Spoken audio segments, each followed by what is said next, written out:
And the only way that you can be in Israel and get to be a resident in Israel, you need to be Jewish. If you're not Jewish, you don't have any way to come to Israel to be a resident.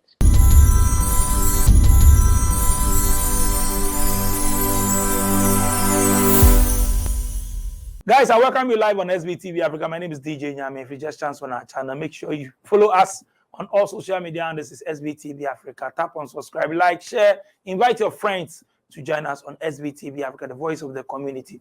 Today, Daily Hustle Worldwide, I'm moving straight to Israel to have a chat with one director and CEO. He's a Jewish, going to Israel straight to have a chat with him to see some of the challenges our brothers and sisters are going through, the kind of work service is rendering and all that. So let's go straight to have a chat with him. Boss, I welcome you live on SBTV Africa. What's the name? Yeah, my name is Yossi, and I am the manager, CEO of Haker & Company. We have many activities for all the foreigners in Israel. We help and assist to bring the information to the refugees in Israel, or to asylum seekers, or people that come here legally in different ways. We know how to protect them in the information by giving them the information what is the law in Israel. Great. It's very, very important that people come here to Israel. Israel is a democracy, a very strong democracy. The laws are very strong. If you follow the laws, you have a good life. If you don't follow the laws, you're always in the hide and seek game.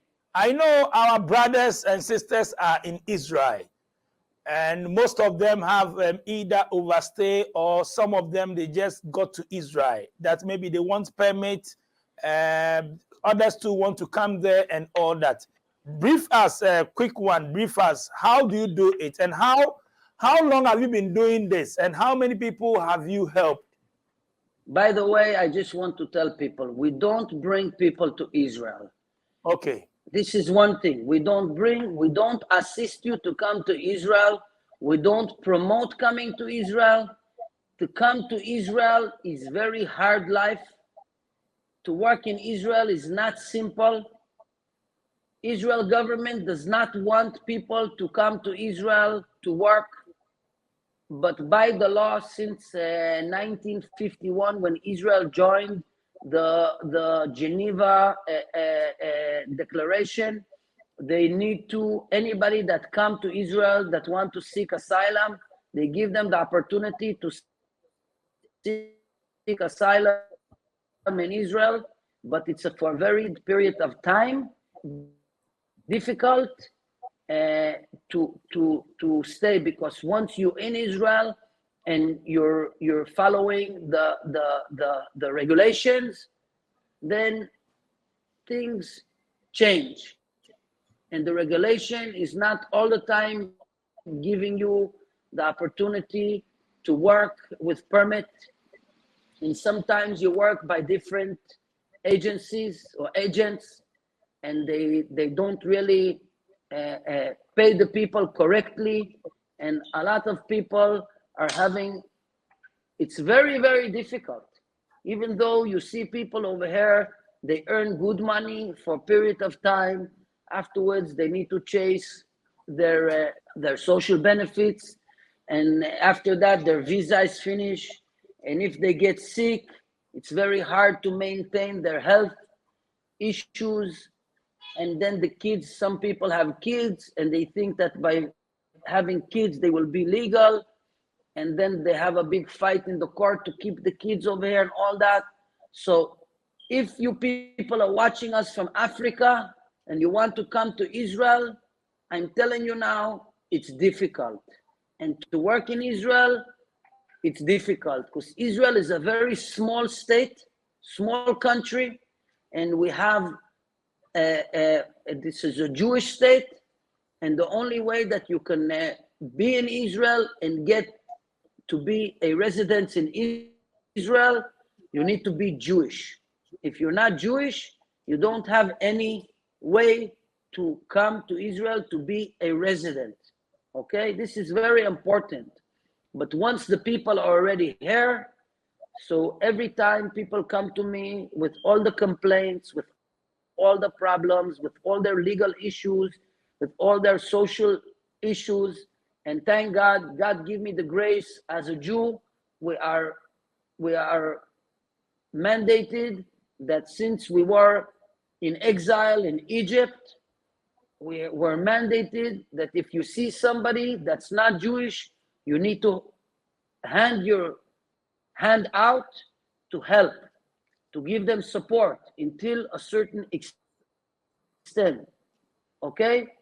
I'm very happy So and I'm now, blessed to be in this seat where I am in a humble way. okay, so now let's say those who are already there, okay, you've explained everything. Those who are already there, what do you do for them? Those who are already in Israel and they are working, what do you do for them? I look at their pay sheets to make sure that they get their payments correctly. I help them to find jobs. I give them much advice that I can and guiding them to stay legal. People that come to Israel and they have a tourist visa, I guide them how to become legal if it's necessary for them, whatever is important for them, based on the circumstance that Israel government has to offer. What are some of the things that when one has to do that makes him legal to stay in Israel? He needs to seek asylum, to fill out the documents of asylum, refugee, and he goes through a process. The government can give you visa or cannot give you visa. It all depends on the decision of the government. It's not the decision of the people. Like in some countries, you can walk in illegal to the country, and the country will give you an opportunity to seek asylum. In Israel, if you come in illegal, you will never be able to seek asylum. They will once they catch you, they will throw you out immediately. But if you come in legally, you can request asylum, and a lot of people, they get asylum. After the asylum process is finished, the government denies the asylum, they have an interview. They need to go to interview by the government. And always there is an option to appeal on the process if you get rejected. But the process is a little bit tough because after you get rejected, you can maybe get protection paper and be in Israel under protection as a law process, a legal process with the lawyers, but you don't have a permit to work. So it's very tough. When somebody comes and seek asylum immediately, he does not get work permit. He can sit for a while until the government issues him a work permit. Israel, as I told you, is a Jewish state. And since the land is so small and the growth of the population is very big, there is a problem of demography, how we say it. And every year we're missing 100,000 apartments for the natural growth of the people in Israel. So if Israel would open up the borders and let other people come in, it will be a crisis. And that's why Israel needs to be very tough on their border regulations. I've seen a couple of your videos helping both Africans and all that. I mean, what are some of the main problems or what are some of the main challenges that they bring to your end? The number one challenge is the visa. Number two challenge is to collect the social benefits. Number three challenge is if somebody gets sick, how do they deal with it? And the main problem that the Nigerians, African people, or all the African nationals have in Israel, the main problem is that they don't really understand the regulations. and they fall in between the cracks. And it's very hard for them to maintain their legal status and stay healthy. They work very, very hard. They know that they're in a time limit, that soon they will need to be exit from Israel. So they try to work very long hours, 12 hours, 16 hours. They get sick, and they don't really maintain their health. They're living in very bad conditions. They're living many people in one apartment, not good conditions. And it's very sad to see that I love these people. They're my customers, they're my friends. Some people we really feel family with, because I see they're the righteous people. They really want to serve God. They want to do the right thing, but they're under very hard conditions. And we understand that in Nigeria also they have hard conditions. So for them to be in Israel and to earn money as much as they can to send their family, they're in like the chase after their money, because they know whatever they get today, this is what they will have to sustain a good future for their children. They want to pay for their student schooling, and they want to get good food for their family and good life for them. But one man over here that works so hard and sacrifices his life, maybe for 10 or 20 people back at home.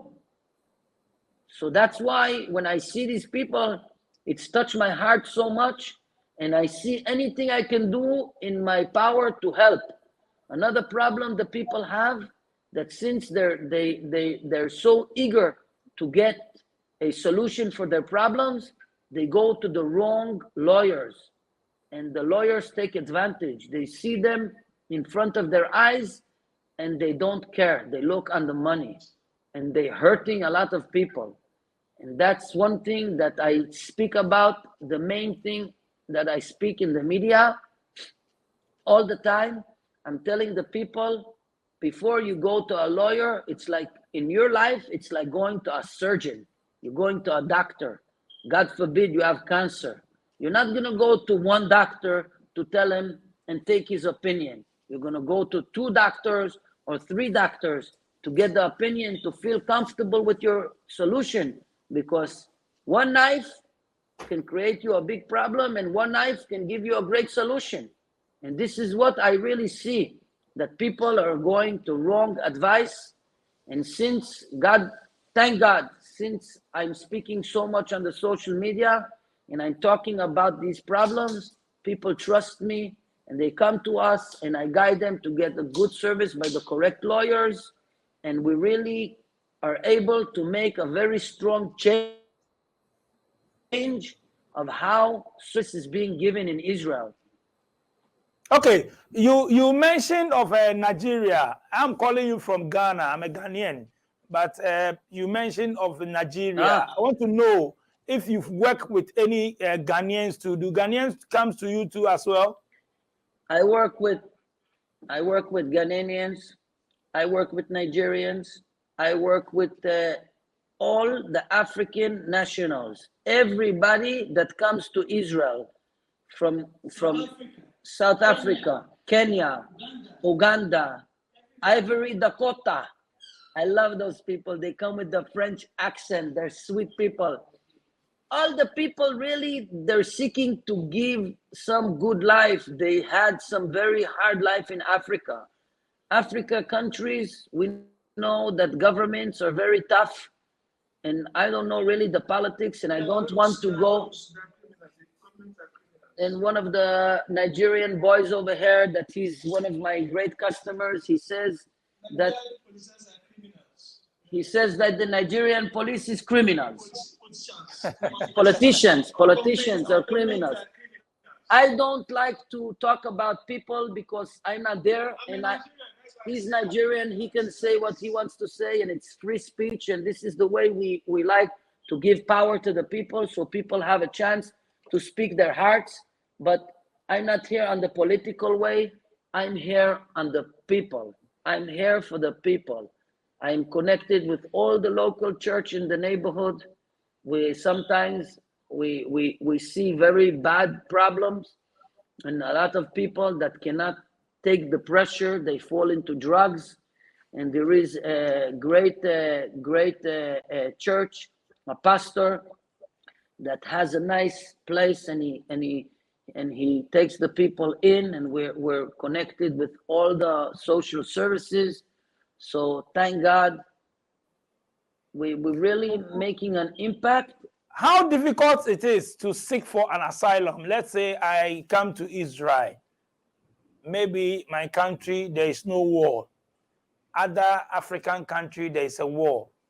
I come there, let's say Ghana, we don't have any conflicts, we don't have any war here. I come there as a refugee. How do I seek asylum? Any person can come and seek asylum. You can say any story you want to say. It's not matter. As long as you coming the legal way, then the government decides what to give you. There is a period, a waiting period, that the government can make a decision if to grant you asylum or not. Basically, it's all temporary. Nobody gets asylum physically. It's a temporary stay in Israel with no permit to work, but the government has like a law that if somebody's here a certain amount of time, even though he does not have a permit to work, he can work. There is two different permits of work. There is a permit that they give you, that two different permits. One permit that they give you to stay but not to work, and another permit they give you to stay. It says on it not work, but you can work. So it's two different, it's very technical, and this is what we're very good at, and we understand the laws, and we know really how to guide the people. Anybody can seek asylum. Asylum is mandated by the law that Israel needs to give them that, but it's not something that's unlimited. This is very important for people to know. But you are saying that the government gives permits as you seek asylum, they give you permit not to work. So if you are there and they give you permit but not to work, then how do you survive? So they call it chick-chack jobs. They stand on the street, somebody come by with the car, and he pick the people up, and he gives them a daily job equivalent to 300 shekel, like $100 or more per day. But sometimes these people also cheat them, and they take them and they tell them, come back tomorrow, I will pay you, or they give them a job for a month and then they don't get payment. And if the government catches you, they will put you in jail and deport you from Israel immediately. It's very tough. This is what I said when I started this conversation. I said, if you think that you're coming to Israel and you will seek asylum and you're looking for a good life, it's not what it looks like. Okay? Some people have a good life, but it's a very, very strong struggling on a daily basis. Very strong struggling. But they earn good money. They can get to, some people, I see their pay sheets, they get to $4,000 a month. It's a lot of money, but it's not all the time, and it's always a limited of time. And sometimes you see that the employer does not understand you, and then he suck you from the job, and then you need to go look something else, and then you need to compromise to take a smaller job. Or some people work in two different jobs in order to match up the money that they want. So, as I said, Israel is not the place for asylum seekers. It's not. But if you hear, the law is mandating them, the government, to give you certain credibility. But it's not for a long time. Oh, okay. So meaning that when they give you permit, it's something that is renewable. Like let's say if you give you permit, maybe like a year or every 2 years, they need to renew it. And chances are they may or they might renew, they might not renew, right? No, they don't give. They don't give for 2 years. This is also a very big problem. The permits come for 3 months and 3 months and 3 months. Every 3 months, you need to go back to the municipality to renew your permit. Sometimes it's every 6 months. It depends on the timing. During the corona, they gave them 6 months and 6 months. Now it's 3 months and 3 months. Some people even get it for. You can come and sit down meanwhile, okay? Sometimes they get the permit for 1 month also. And then, it's very difficult. It's not like you see in America, in Europe. As I told you, the demographic of Israel is very small. And to bring in thousands of people, also we have a very big problem of terrorists in Israel. So Israel's borders are very, very controlled, very controlled. And Israel knows exactly every person that is in the country. So Haker and company knows the problems, knows how to bring the solutions, and knows how to lift up the people in a very respectful way, to listen, to understand. We have very sad cases come to our office, but we also have very happy cases that end. We give free advice to all the people. We have job groups for people that are in Israel. And if I could show you just a small picture over here, we have people over here now in the office from India, from Nepal, from Sri Lanka. They're sitting over here and waiting for this interview to finish. I have 15 calls coming in on my phone. We're talking already for 22 minutes. It doesn't stop. I work 24 hours. You are too busy. Before I have to leave you to attend to them. But before I leave you, what are some of the cases that you've received that is so sad, as you are saying? One lady from Africa, she got caught by the police the other day. She has a son in school, 13 years old, and they were ready to deport her, but the kid was in school. She's sick. She has a medical issue. The kid has a medical issue. They released her on condition. She came over here crying, help me, and we need to get a lawyer. The other lady the other day from South Africa also, she was seeking asylum, and she had cancer, and they reject her asylum. She doesn't have medical insurance. We brought her in front of the judge as a refugee case. One of our lawyers, she's very smart. The lawyers that we recommending to her, she spoke to the judge in a nice way, and the judge looked at her and he told her, you know what, I will help you and give you time to go and seek humanitarian visa. It's very rare for these kind of things to happen, but we were able to take her, instead of rejecting her visa and being illegal, to give her another option. The lawyers were able to negotiate with the court another option to give her another visa based on her humanitarian condition. I see cases, mothers with children that pass by, they cannot work. One guy came in, he got injured in the work, his leg is broken. Another lady came in, her hand got swollen. 4 months she's not working, no medical insurance.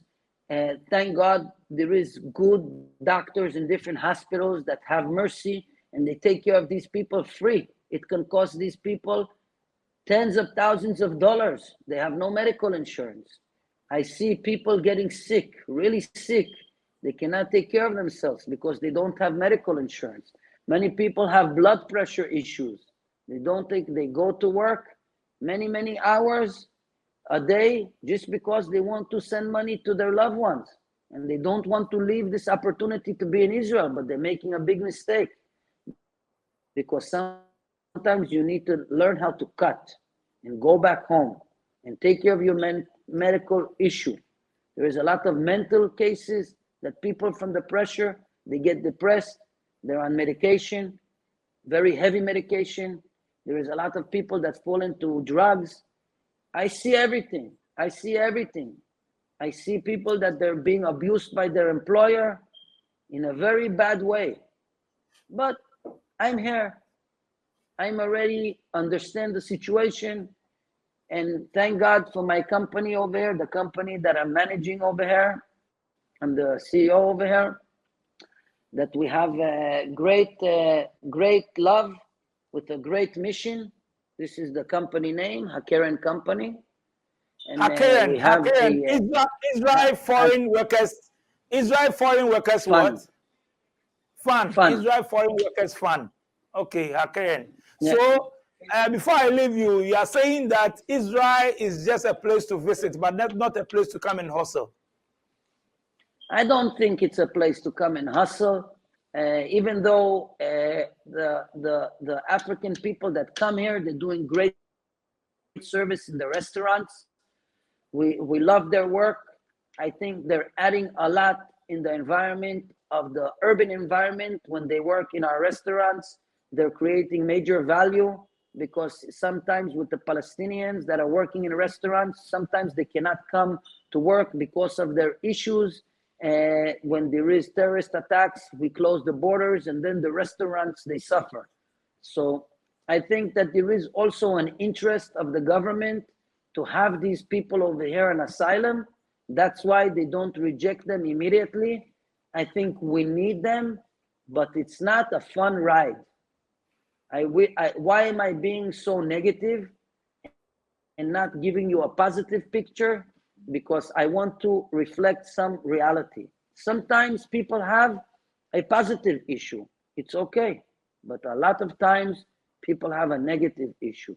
So I cannot tell you the percentage of good and bad, but I can tell you that it's not a fun ride. Even though that people have good jobs, they hustle hard to earn the money that they earn. They work very, very, very hard. I see them sometimes, I just want to hug them. You know, I tell you honestly, I want to give them love, because I know that God brought us to this world to embrace each other. And governments are not here to give love to people. Governments are here to make it hard. But challenges, you don't need to beat. Challenges, you need to let them pass. So meaning that working hard will put food on the table, but it's not prayers, right? Exactly what you say. Working hard will put food on the table, but it's not the ultimate solution. Sometimes you really need to try to think what's better for you. Before you come to Israel to try to jump from your country and to think that Israel will give you the final solution, try to think and look for other options in other countries. Thank you so much, Hakeren, Israel Foreign Workers Fund. Thank you so much, CEO. The name again? Yossi Krohn. Yossi Krohn. Okay, Yossi Krohn, Managing Director of Israel Foreign Workers Fund.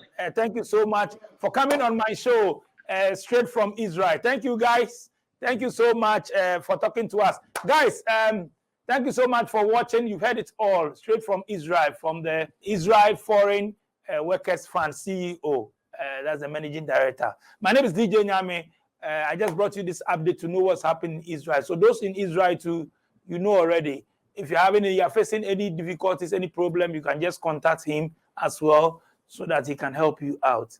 Daily Hustle Worldwide, all you need is internet. Make sure you subscribe to our channel. If you love our videos, follow us for more. I'll be bringing you more updates and all that. I'll thank my production team, DJ Click, Sharon, Tina D. Tap on subscribe. Join us for more. Tour. I'm out.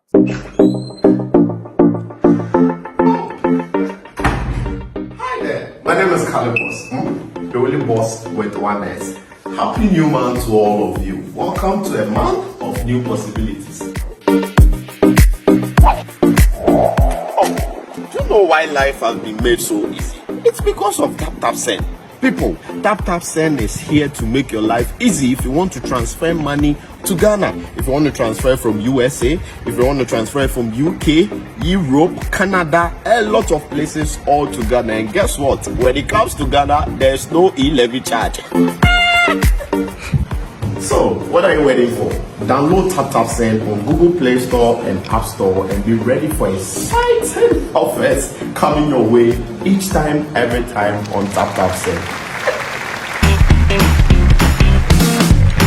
Tap Send. Send more, spend less.